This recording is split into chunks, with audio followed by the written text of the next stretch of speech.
The solution of 3x plus 5 equals 6x is shown below. What property justifies step 1 in the solution? The original equation, and then they are asking you to explain what is going on in this step right here.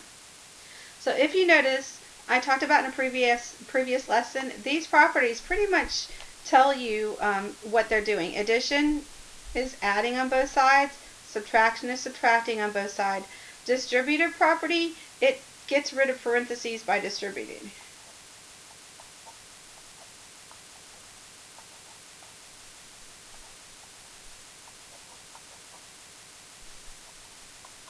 And that's sharing, and that is covered in some other lessons as well. Commutative property, C for commutative, C for combine like terms. It combines like terms.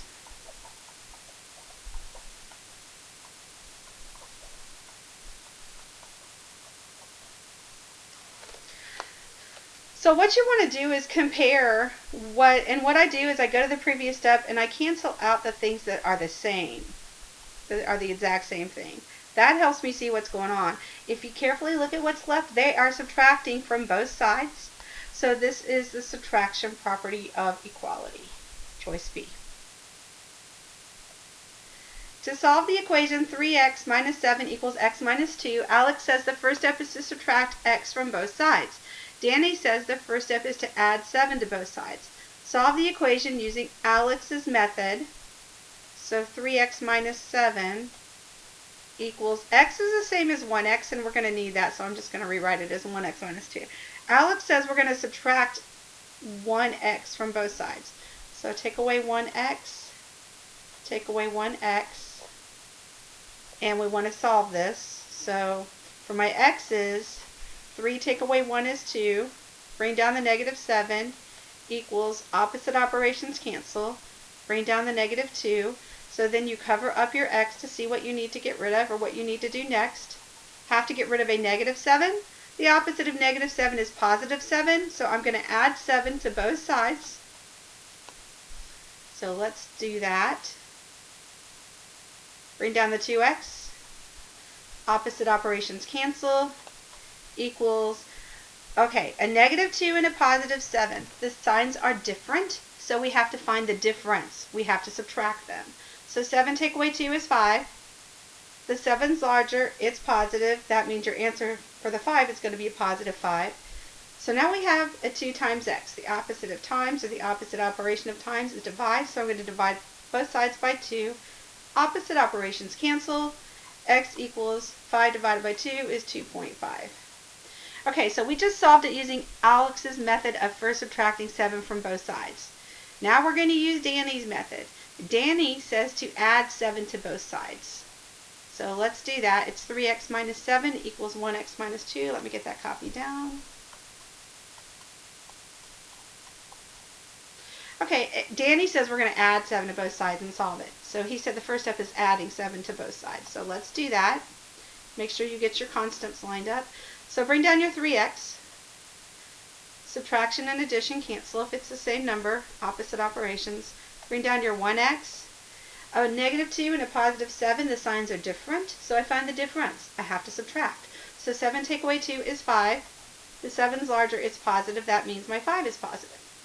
Okay, so now I've got to get my x's together. I always move the smallest one so that I don't have to deal with a lot of negative signs later on. So the opposite of positive 1x is negative 1x. So I'm going to put a negative 1x on both sides. 3x take away 1x is 2x, equals, opposites cancel, 5. This is 2 times x. The opposite of times is divide.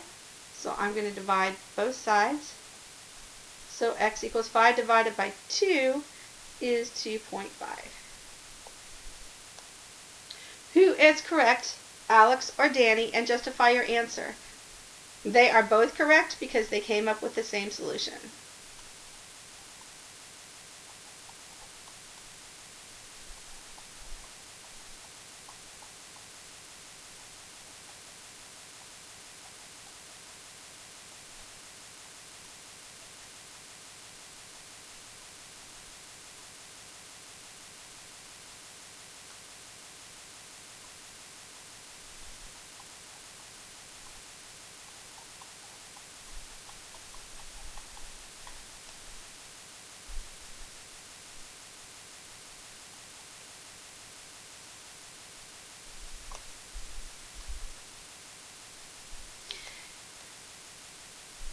Okay, is there another correct first step for solving this equation? If so, identify another first step and use it to solve the equation. If not, explain why not. Well, let's look at it. We had, I forgot what it was, 3x minus 7 equals, let me see, I did forget what it was. Oh no, I didn't. X minus 7 equals 1x minus 2. Okay, well, Alex subtracted 3x. Danny added 7. That's dealing with the left-hand side. But let's say you just want to, let's see what they did. I forgot what they did now.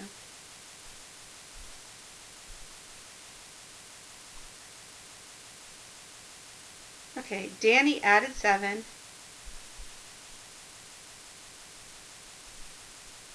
Alex subtracted 1x. Alright, so you got the 1x and the 7 that you dealt with.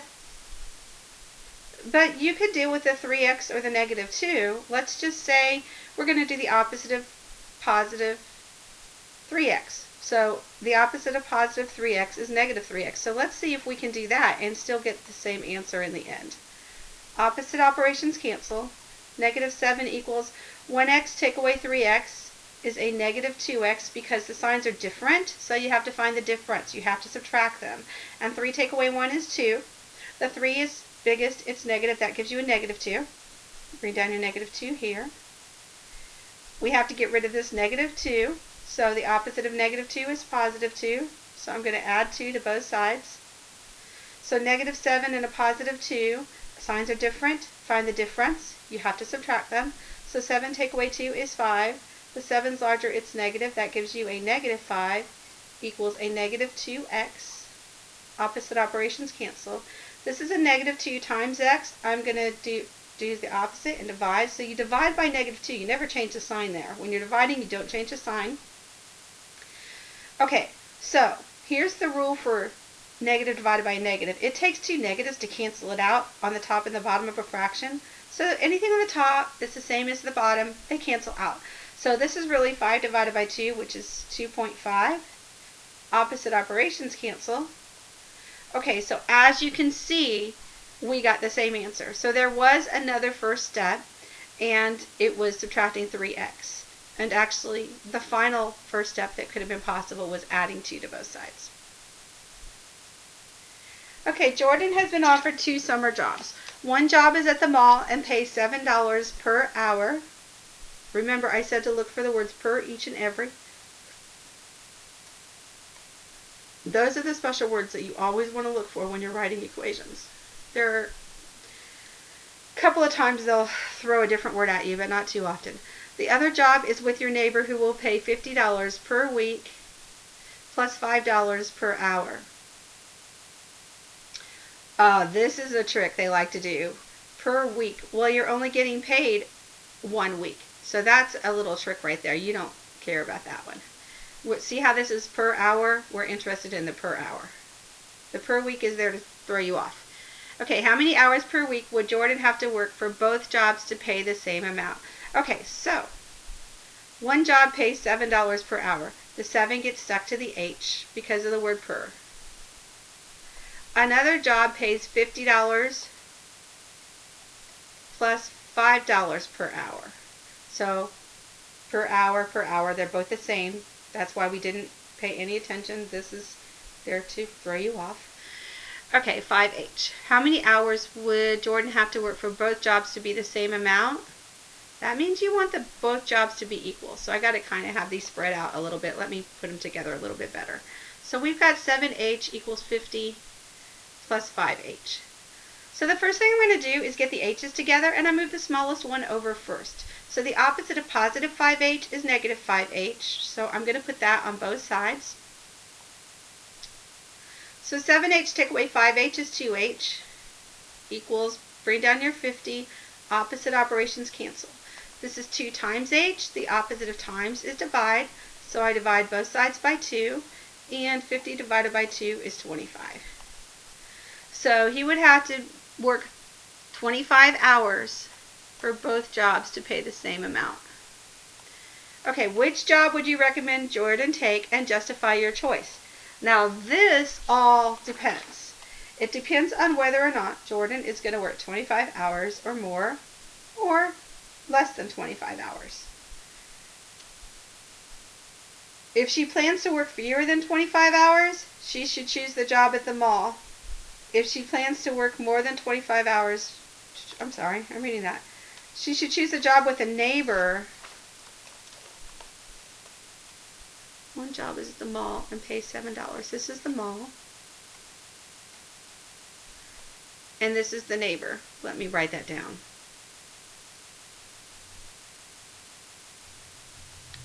Okay, so let's say she is going to work 20 hours.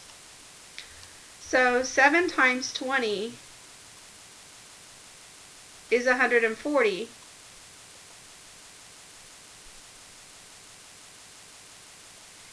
And 50 plus 5h. 50 plus 5 times 20. 5 times 20 is 100. That's 150. Okay, so she should work with her neighbor.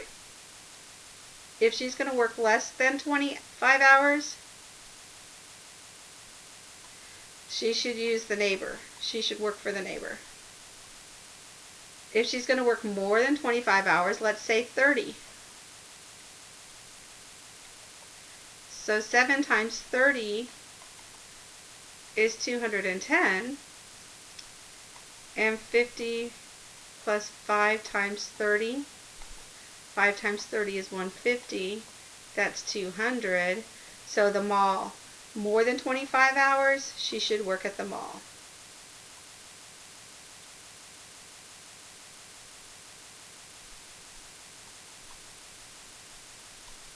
So it really all depends on how much she would, and I put that in the wrong spot. This answer, oops, sorry, I didn't mean to cancel out, cross it out, should go down here. And justifying literally means to show your work, and that's what we did. So less than 25 hours, she should work with a neighbor. More than 25 hours, she should work at the mall.